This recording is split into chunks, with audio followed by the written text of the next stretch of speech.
আসসালামু আলাইকুম। পিডি রমণীর রান্নাঘরে আপনাদের সবাইকে স্বাগতম। আশা করি সবাই ভালো আছেন। আজকে আমি আপনাদের জন্য নিয়ে এসেছি একটি পাখির ডিজাইনের ব্রেডের রেসিপি। খুব সহজেই খুব সুন্দর করে পাখির ডিজাইনে ছোট ছোট ব্রেড তৈরি করে দেখাবো আজকে, যা দেখতে খুবই সুন্দর এবং খেতেও খুবই মজা। চলুন দেখে নেই কিভাবে তৈরি করতে হবে। পাখির ডিজাইনের ব্রেড তৈরি করার জন্য আমি এখানে নিয়েছি একটি মিক্সিং বোল। এর মধ্যে দিয়ে দিচ্ছি 1.5 কাপ পরিমাণ ময়দা।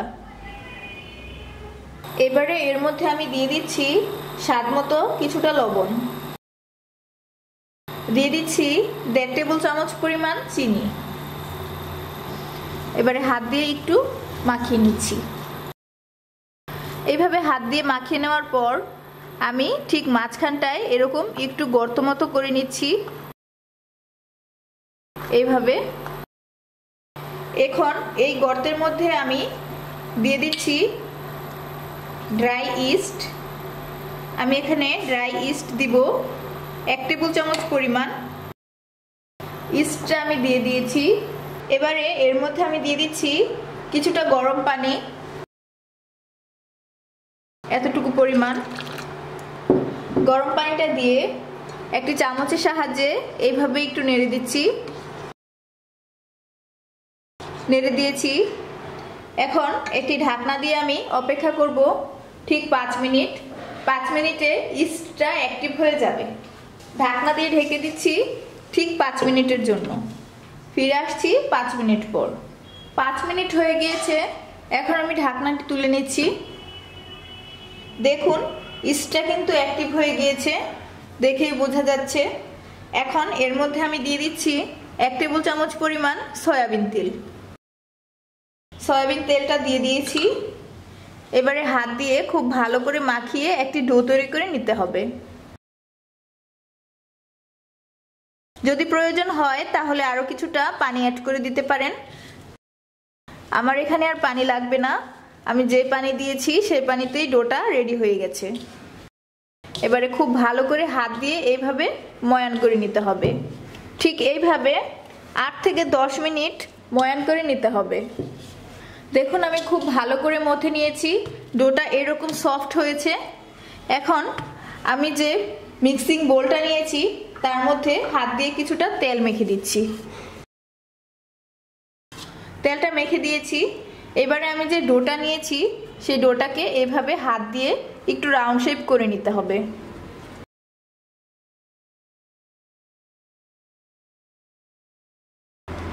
এরকম রাউন্ড শেপ করে নিয়েছি। এবারে এখানে এইভাবে একটু চেপে দিয়ে দিতে হবে। এখন আমি একটি ঢাকনা দিয়ে ঢেকে দিচ্ছি ঠিক 1 ঘন্টার জন্য। 1 ঘন্টায় কিন্তু ইস্টটা অ্যাক্টিভ হয়ে ভালোভাবে ডোটাকে ফুলিয়ে তুলবে। ফিরে আসছি 1 ঘন্টা পর।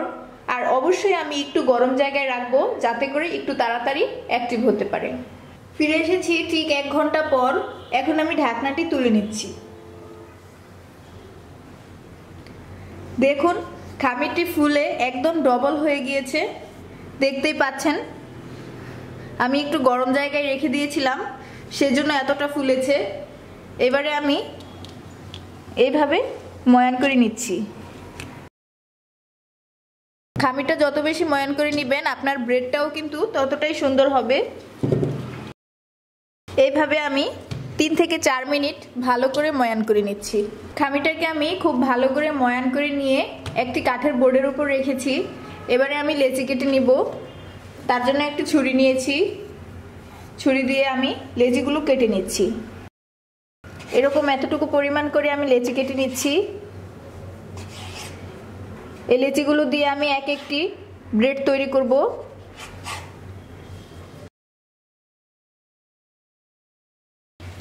এবারে একটি রেখে বাকি লেচিগুলো আমি উঠিয়ে রাখছি। এই লেচিটা দিয়ে এখন আমি ব্রেড তৈরি করব।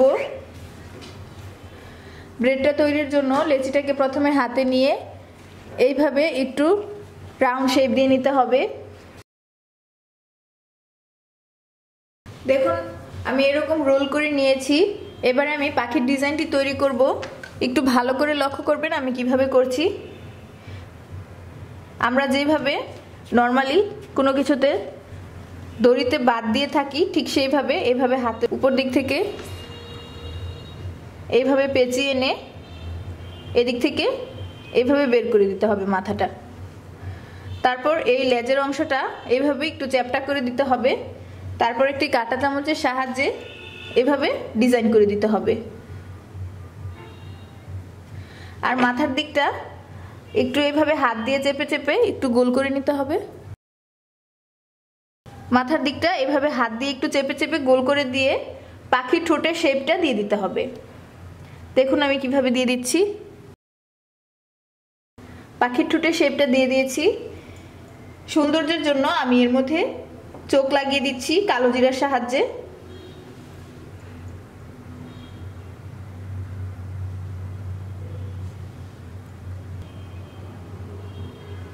দেখুন তৈরি হয়ে গিয়েছে পাখি ব্রেড। সেম পদ্ধতিতে সবগুলো ব্রেড আমি তৈরি করে নিচ্ছি। তারপর এগুলোকে আমি চুলায় বেক করব।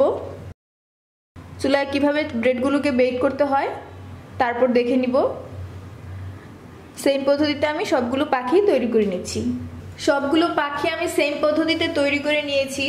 এখন একটি বাটিতে আমি কিছু ডিম ফেটিয়ে নিয়েছি। এবার একটি ব্রাশের সাহায্যে আমি ডিমগুলো পাখিগুলোর উপর ব্রাশ করে দিয়ে দিচ্ছি। এইভাবে ব্রাশ করে দিয়ে দিতে হবে।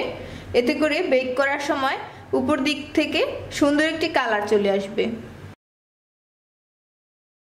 সেম পদ্ধতিতে বাকিগুলোতেও আমি এরকম ডিমটা ব্রাশ করে দিচ্ছি। এতে করে বেক করার পর পাখিগুলোকে দেখতে ভালো লাগবে। আর আমি চুলায় বেক করছি সেজন্য উপর দিকটা একটু কম কালার হবে। সবগুলোতে আমি ডিম ব্রাশ করে দিয়ে দিয়েছি। এবারে বেক করার পালা। পাখিগুলো বেক করার জন্য আমি এরকম একটি সিলভারের বাটির ঢাকনা নিয়ে নিয়েছি।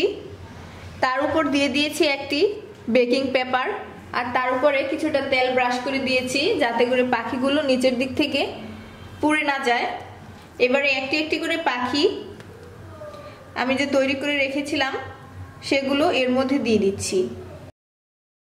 পাখিগুলো কিন্তু বেক হওয়ার পর অনেকটাই ফুলে যাবে, তাই একটু বুঝে দিতে হবে। অতিরিক্ত দেওয়া যাবে না, তাতে কিন্তু একটির সাথে আরেকটি লেগে যেতে পারে।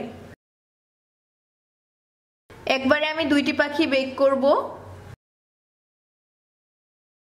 আরেকটি পাখি দেওয়া যেত কিন্তু জায়গার পরিমাণ কম, লেগে যাওয়ার সম্ভাবনা আছে, তাই আমি আরেকটি দিচ্ছি না। চলুন দেখে নেই কিভাবে পাখিগুলোকে বেক করে নিতে হবে। পাখিগুলোকে চুলায় বেক করার জন্য আমি চুলায় একটি এরকম পাতিল বসিয়ে নিয়েছি। পাতিলটিকে আমি 10 মিনিট আগে প্রিহিট করে নিয়েছিলাম। এবারে আমি যে বেক করার জন্য মোল্ডের মধ্যে পাখিগুলো দিয়েছি সেই মোল্ডটা সাবধানে এর মধ্যে বসিয়ে দিতে হবে। মোল্ডটা বসিয়ে দেওয়ার পর ঢাকা দিয়ে আমি পাতিলটি ঢেকে দিচ্ছি। আর এই পাতিলে আমি চুলার আঁচটা দিয়েছি একেবারে সর্বনিম্ন, একদম চুলাটা যতটুকু পর্যন্ত কমানো যায় আমি ঠিক ততটাই কমিয়েছি। আর এই কম আঁচে আমি পাখিগুলোকে বেক করে নিব ঠিক 25 মিনিট সময় ধরে। 25 মিনিটেই কিন্তু সুন্দরভাবে বেক হয়ে যাবে। তারপরেও যদি না হয় তাহলে উপর দিক থেকে কালার আসার জন্য আরো 5 মিনিট অপেক্ষা করব।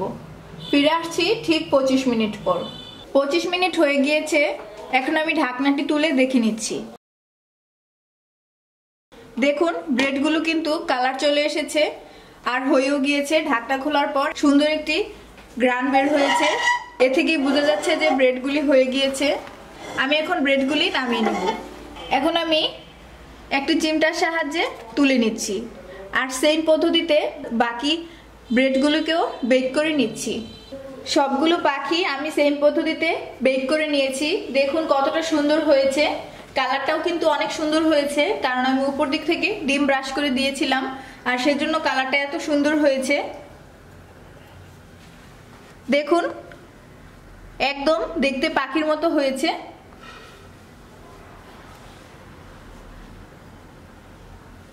বাচ্চাদের যদি আপনি এই ব্রেডটা খেতে দেন বাচ্চারা কিন্তু খুবই পছন্দ করবে। আর একদম নরম তুলতুলে হয়েছে। দেখুন একদম নরম তুলতুলে। আমি ছিঁড়ে দেখাচ্ছি ভিতর দিকটা কিরকম হলো।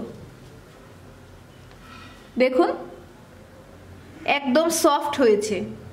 আমার রেসিপি ফলো করে যদি আপনারা এই ব্রেডটি তৈরি করেন তাহলে কিন্তু দেখতে এরকমই সুন্দর হবে আর খেতেও অনেক ভালো লাগবে। রেসিপিটি ভালো লাগলে লাইক, কমেন্ট এন্ড শেয়ার করুন। আর এরকম মজাদার খাবারের আরো নতুন নতুন রেসিপি পেতে চাইলে আমাদের চ্যানেলটি অবশ্যই সাবস্ক্রাইব করুন। ভিডিওটি দেখার জন্য ধন্যবাদ। আজকের মতো এখানে বিদায় নিচ্ছি, তবে আগামী পর্বে দেখা হবে নতুন কোনো রেসিপি নিয়ে। সেই পর্যন্ত সবাই ভালো থাকুন, সুস্থ থাকুন। আল্লাহ হাফেজ।